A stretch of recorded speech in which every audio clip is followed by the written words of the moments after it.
100 min, ayına 100 min pul qazanır. 100 min gəliri var hər ay. Ondan 5 minini ayırıb kasıb-küsuba vermir. Yəqin belə cümlələr çox eşitmisiniz kimlərdənsə. Bəlkə də özünüzdə kimlər haqqındasa demisiniz bunu. Mövzuya keçməmişdən qabaq qeyd edeyim ki, köynəyimə yaxud onun rənginə lağ eləyə bilərsiniz, problem yoxdur. Rəylərdə yazarsınız. Bu nə paltardalar geyinmisiniz? Ayıb dağlar, mujik olacaq sizə böyüyəndə. Mövzuya qayıtmalı olsaq, mən başqa bir şeyə diqqət çəkmək istəyirəm əslində. O da nədir? 5000 manat 100 min manatın 20də 1 hissəsidir. İndi rəqəm olaraq deyirik də. Və bu təqribən belə deyək 5%-ni, yəni təşkil eləyir. Orta statistik Azərbaycanlının gəliri mənim sənin kimi insanların vəziyyətindən gedir söhbət. Yəni bizim kimlər 600 manatsa belə ortalama pul alırıq. 600 manatın da 5%-i eləyir səhv eləmirəmsə 30 manat. İndi burada bir məsələ var da. Bir 600 manat alan adam Azərbaycanlı nə vaxt hər ay maaş alanda 5%-ni, yəni 30 manatını ayırıb özündən daha pis yaşayan birinə verib. 30 manat da demirəm, aranızdan neçə nəfər hər maaş alanda 10 manat ayırır stabil olaraq hər ay hansısa özündən pis dolana, yaxşı dolanmayan birinə ona hədiyyə verir, sədəqə verir, nə isə bir şey verir. Stabil olaraq. Heç birimiz eləmirik bunu. İndi deyəcəksiniz ki, o pul hara, bu pul hara, o 100 min hara, bizim aldığımız 100 manat hara. Amma elə deyil. 100 min alan 5 minin vermir, 100 manat alan da 5 manatını vermir. Yəni əslində məntiq etibarı ilə ikisi də eyni şeydir. Çünki bəzən danışanda deyirik ki, Allah mənə də versəydi mən verərdim, kasıblara paylayardım, nə edərdim. Boş sözdür. Allah sənə 100 min verməyib və səndən də ona görə 5 min verməyi istəmir. Allah sənə 100 manat verib, ondan 5 manatını ver və bununla göstər ki, bəli, bu gün 100 manat vermisən, mən 5 manatını verirəm. Sonra nə vaxtsa 100 min versəm 5 min manatını verirəm. Yəni bununla göstərə bilərsən, amma biz bunu etmirik və gözləyirik ki, nə vaxtsa bizə 100 min gələcəyinə milyonumuz olacaq və biz kasıba paylayacağıq. Elə şey olmayacaq qardaşım. Yəni inciməyi sözümdən, amma olmayacaq həqiqətən. Yəni bizdən milyonçu çıxmayacaq. Ona görə də Allah sənə az verib, sən də azından ver. Nə vaxtsa çox verər, çox verərsən. Çakır necə deyir?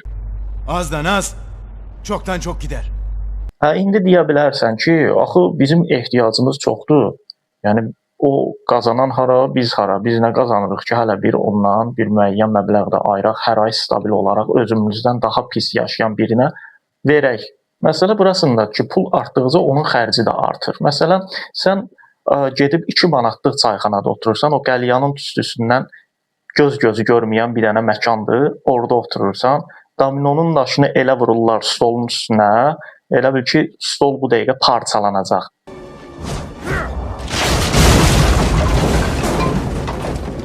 Ya da ki, əlindəki tək qoşa, şeş qoşa zad olur, nə olursa bilmirəm yəni. Yəni sən belə bir məkanda oturursan, amma o 100 minləri qazanan adamlar 2 manatlıq çayxanada oturmur, 200 manatlıq çayxanada oturur. Yəni onların kuruğu da başqadır. Sənin də kuruğun başqadır, onun da kuruğu başqadır. Yəni sən 2 manatlıq çayxanada oturursan, o böyük pullar qazanan adamlar 200 manatlıq çayxanada oturur. Nə bilim, bəlkə də 2000 manatlıq yerdə oturur, bilmirəm mən. Yəni elə yerlərdə olmamışam. Bəziləri məni ittiham eləyə bilər ki, bu deyəsən simiz varlıların tərəfini tutur. Yox, əsla. Zariyat surəsinin səhv eləmirəmsə 19-cu ayəsində də deyir ki, o imkanlılara verilən pulda kasıbların və dilənçilərin haqqı var. Demir, o puldan versələr kasıblara yaxşı olar. Deyir ki, haqqı var o kasıbların onun pulunda. Bilirsən nə deməkdir haqq? Yəni ki, sən bunu verməlisən, haqq sahibinə verməlisən.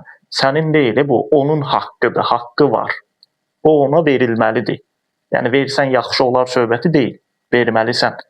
Qəbul. O indi vermir, verir, necədir? Mənim onunla işim yoxdur. Mənim diqqəti nəyə çəkmək istəyirəm burada? Əslində hamımızın içində bir dənə həmin o simic varlıdan oturur. Əlimizdə olan 5 manatdan vermirik.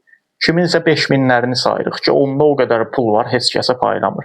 Sən də onun günündəsən, mən də onun günündəyim, qardaşım. Bu gün 5 manatımızdan kəsib verə bilmiriksə, nə bilim 100 manatımızdan, 500 manatımızdan kəsib verə bilmiriksə, sabah yarım milyonumuzdan da kəsib verməyəcəyik. Özümüzə yəni böyük bir şey gəlməyək ki, bizdən yoxdur, biz səxavətliyik falanıq filanıq. Kiməsə də 2 manat pul verəndə yerə göyə sığmırıq da forçumuzdan.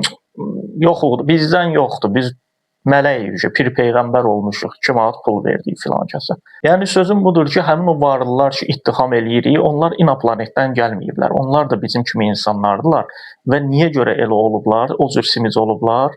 Öz nəfsləri ilə mübarizə aparmayıblar, öz mənəvi, daxili aləmləri ilə məşğul olmayıblar və biz də onların günündəyik. Nə qədər ki biz özümüzlə məşğul olmayacağıq, elə gələcəkdə bizim də əlimizə o cür pullar düşsə, əgər düşərsə ya, yəni ümidim yoxdur olmağına, birdən olarsa elə onların günündə olacaq. Yəni onlardan fərqli bir şey olmayacaq qardaşım, yəni gözləmə.